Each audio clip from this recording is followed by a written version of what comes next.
Hey y'all, welcome back to the channel. Today we're going to continue our series from our cruise of Grandeur the Seas, and today we're going to show you some of the food that was offered.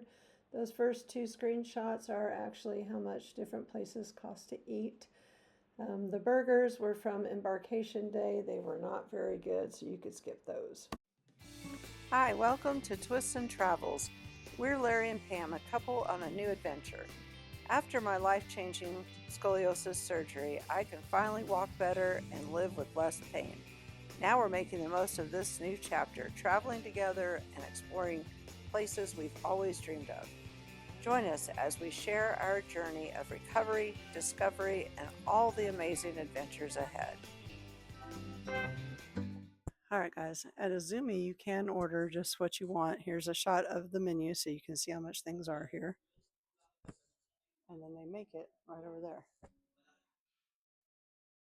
Here's a few shots of the buffet, and typically we don't eat in the buffet very much, but I have to say Grandeur the Seas had one of the best buffet areas of any cruise we've been on, and we've been on over 20 of them, so that's saying something because I'm a super picky eater. Anyway, it was really good. So we didn't eat in the formal dining room as much as we usually do, but I do have a few shots of the formal dining room coming up as well. Anyway, this is all the buffet area on one day.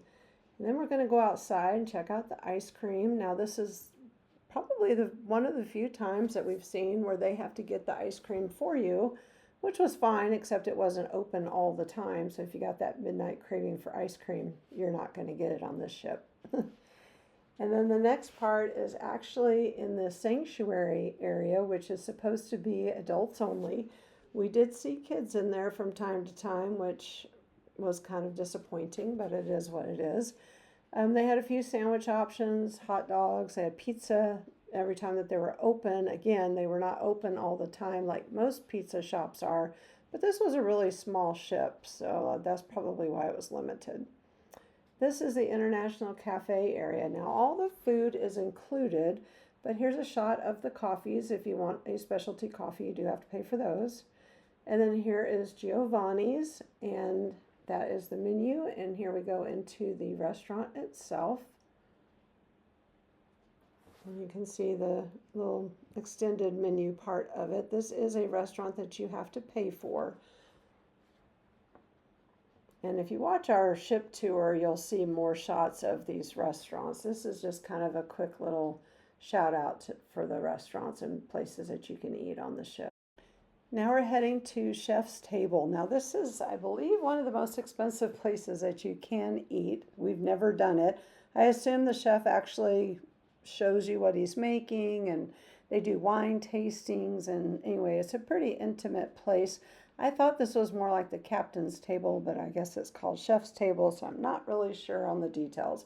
If you've ever eaten there, let me know in the comments what it was like, because we've never been in there other than this time to shoot video.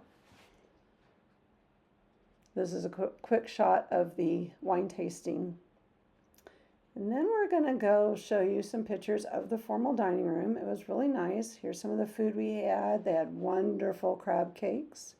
And this is my favorite, escargot, which I always thought would be totally disgusting, but it wasn't. My husband's favorite, prime rib.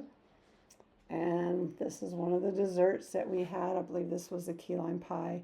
Now in our room, they had these breakfast menus where you could order continental breakfast for free.